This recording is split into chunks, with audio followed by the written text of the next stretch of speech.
اجر عطا فرمائے۔ میرے آقا صلی اللہ تعالی علیہ وسلم نے ارشاد فرمایا من سن سنتا حسنتا، جس نے کسی نئے طریقے کو ایجاد کیا فلہ اجرہا، اس کو اس کا اجر ملے گا۔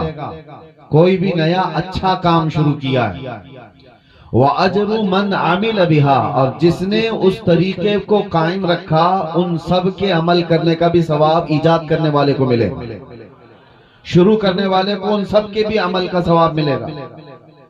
لیکن ساتھ میں میرے آقا صلی اللہ تعالی علیہ وسلم نے یہ بھی فرمایا وَمَنْ سَنَّ سُنَّةً سَيِّئَةً فَلَهُ وِزْرُهَا وَوِزْرُ مَنْ عَمِلَ بِهَا، لیکن کسی نے برا طریقہ ایجاد کیا، کوئی نیا برا طریقہ شروع کیا ہے، تو اس برا کرنے کا گناہ تو اس پر ہوگا ہی، لیکن اس کا دیکھا دیکھی جتنے لوگ وہ برا فالو کرتے رہیں گے ان سب کے گناہوں کا بھی گناہ اس ایجاد کرنے والے کو دیا جاتا رہے گا۔ اس لیے یاد رکھو زندگی میں اگر کبھی کوئی کام شروع کرنا ہو تو وہ نیک کام شروع کر کے جاؤ، تاکہ اس کا دیکھ کر کے لوگ اور بھی وہ نیک کام کریں اور ان سب کا عمل کا ثواب آپ کو بھی دیا جاتا رہے گا۔ لیکن اللہ کے نبی صلی اللہ تعالی علیہ وسلم نے یہ بھی فرمایا وَلَا يُنْقَصُ مِنْ أُجُورِهَا، عمل کرنے والوں کے اجر میں کوئی کمی نہیں ہوگی، ان کو تو ان کا دیا جائے گا، لیکن اتنا ہی شروع کرنے والے کو بھی دیا جائے گا۔ آج کے یہ جلسے کا جو اجر ہوگا وہ قاری صاحب قبلہ کی قبر میں ضرور پہنچایا جائے۔ شروعات انہوں نے کی ہے۔ دوسری بات یہ بھی میں عرض کروں میرے عزیزوں کہ جیسے کہ ابھی آپ سن رہے تھے کہ امامت اور ایک نارمل چیز نہیں ہے، مسجد کی ہر قسم کے لوگوں کو امام جوڑ کر کے رکھتا ہے، مقتدی ایک فکر کے نہیں ہوتے، اس میں پٹھان بھی ہیں، سید بھی ہیں، شیخ بھی ہیں، اور پتہ نہیں کیسے کیسے سارے ہیں جو آپس میں ایک دوسرے کے رشتے بھی نہیں کرتے، لیکن وہ سب ایک صف میں کھڑے رہتے ہیں اور اس امام کی اقتداء میں۔ اور یہ اللہ تعالیٰ کا نظام ہے جو رب تبارک و تعالیٰ اس نظام کو قائم رکھا ہوا ہے۔ مجھے حیرت ہوتی ہے، قاری صاحب یہاں نہیں رہتے تھے، کرلا میں ان کا گھر تھا، تقریباً 12 سال وہ وہاں سے آ کر فجر کی نماز پڑھایا کرتے تھے۔ تقریباً جہاں تک مجھے علم، سالوں تک کوئی صبح ٹرین کا سفر کر کے آئے اور فجر کی نماز پڑھائے۔ ایک بات یاد رکھو میرے عزیزوں، یہ وہ لوگ ہیں جن کے متعلق فرمایا گیا مسجد کا وہ ٹکڑا جس پر وہ نماز پڑھتے تھے ان کی جدائی کے غم میں وہ رونے لگتا۔ جب کسی ایسے بندے کا انتقال ہوتا ہے جو مسجد کا پابند تھا تو فرمایا گیا مسجد کا مصلی اس کے جانے پر رویا کرتا ہے۔